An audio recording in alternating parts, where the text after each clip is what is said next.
Good afternoon, members, and welcome to this afternoon's session of the Education Committee.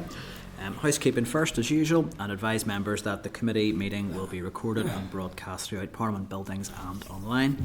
And I would advise anyone in the public gallery that they're welcome to use mobile devices as long as they're in airplane mode and that all devices are muted. It's not permitted to take photographs or record any part of the meeting. So that just moves us on then to the first item on our agenda, which is apologies. So I have apologies in from the Deputy Chair, and I think, Gary, am I right? Apologies for lateness from David? Yeah. Are members aware of any other apologies at all? No. We have Cara joining us online, so as normal, if any members joining online are having any issues with the connection to the meeting at all, make that known just through the clerk and the team. So item 2 on the agenda then is Chairperson's business. Just two items on this. So I would first of all just refer members to the record of the informal meeting that we had with the Rare Disease Partnership at page 5 of your packs. So it was a really helpful briefing. So I'd want to suggest that the evidence gathered be fed into our SEN inquiry if members are agreed on that. There was one specific action that the partnership was keen on us taking forward, so just to seek committee agreement on that, and that was around whether there is any capacity and if the department is looking at the inclusion of just a category of rare diseases to be included on the medical register at schools, SEN medical register, really as a prompter for schools, especially as the child moves up through the school, that there may be a bespoke set of arrangements that need to be put in place. I felt that seemed like a reasonable ask. So if members are agreed, I think we can raise that probably with the EA at this stage if members are agreed. Great.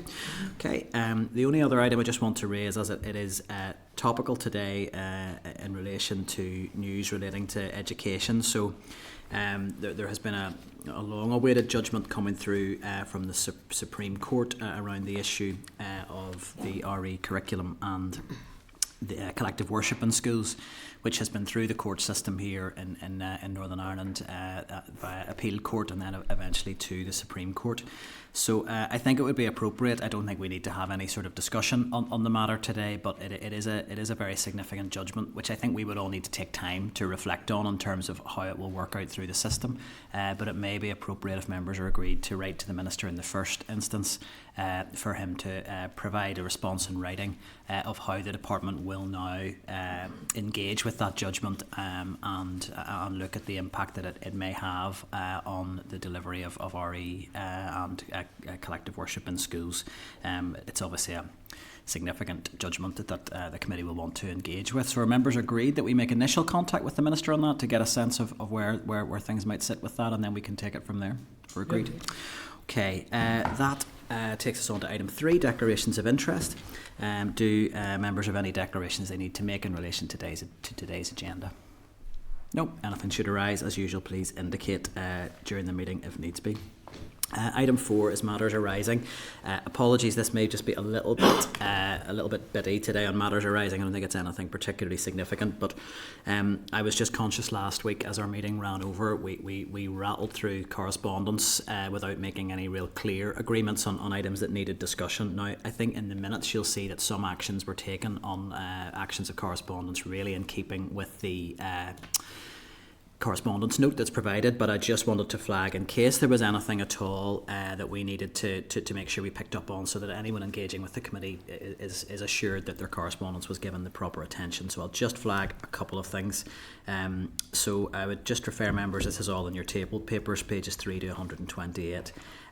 So a couple of additional actions. So item 4.3. We had correspondence from the Department of Education providing an update on its interaction with Linking Generations. So would members be content to forward that correspondence to Linking Generations, but also to the Committee for Communities and for the Executive Office for their comment, just given the cross-cutting nature of that, if we're agreed? Right. Item 4.5, page 15 of tabled papers, it's a response from the Education Authority on Youth Provision. I'd like to suggest that we share that response with Bites, who presented to the committee for their response and feedback if wished. Members are agreed. Item 4.6, page 17 of tabled papers, is a response from the Department of Education on the regulation of private tutoring. So I think that has already been shared with the individual who had raised it with us, but I would also want to ask our members' content that we write also to the Health Minister and the Department of Education, confirming that the committee would be keen to receive an update once this matter has been discussed at the Children and Young People Strategy Child Protection Group. I think this is an issue in relation to safeguarding we do need to keep an eye on, and I think that it's one that there may be both parents and people operating in the tutoring sector who would be interested to see how this one pans out. I don't want to say anything that would cause alarm around safeguarding concerns, but I think we would want to just be clear that all of the options that need to be considered around ensuring that industry is properly regulated in Northern Ireland, if members are agreed on that. Agreed. And then the final bit, item 4.11, page 55 of table papers, it's a response from the Education Authority on SEN placements. And I'm going to propose that goes into the papers for the strategic review and inquiry into the SEN provision, if members are agreed. Great. Apologies if any of that had doubled up and had been actioned out of the minutes, but I just wanted to, for completeness, as we did skim over correspondence a bit quicker than we might ordinarily do. Any further actions required on correspondence from last week? No. Okay, that takes us to item 5, draft minutes. I'd refer members to the draft minutes of the committee meeting of the 12th of November. That's at page 11. Can I seek members' agreement that the minutes are a complete and accurate record of proceedings? Is that agreed? Agreed.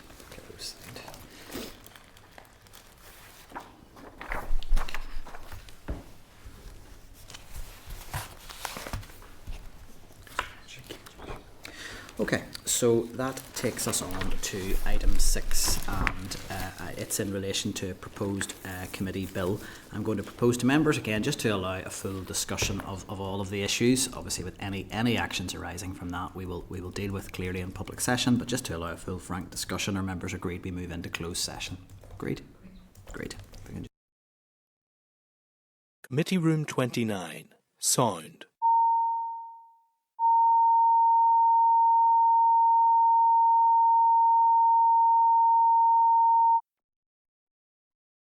Committee Room 29. Sound.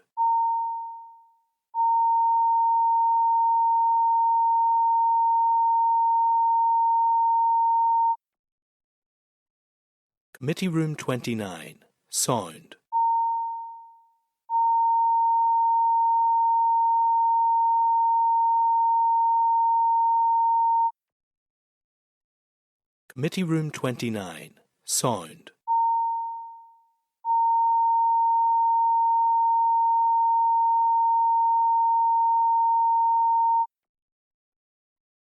Committee Room 29. Sound.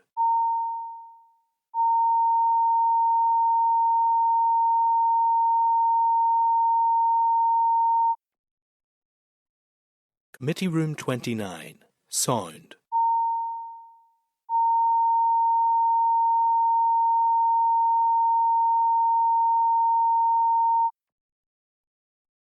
Committee Room 29. Sound.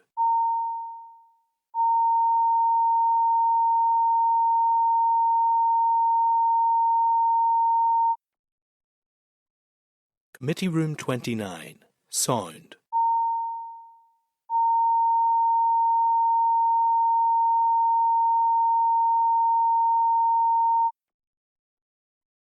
Committee Room 29. Sound.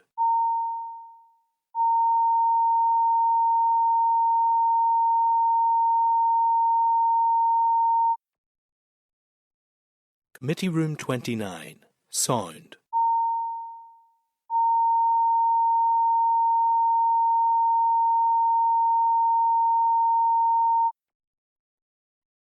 Committee Room 29. Sound.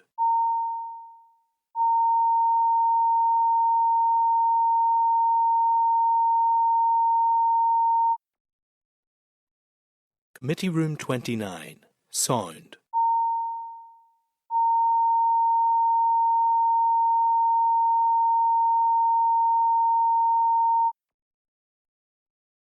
Committee Room 29. Sound.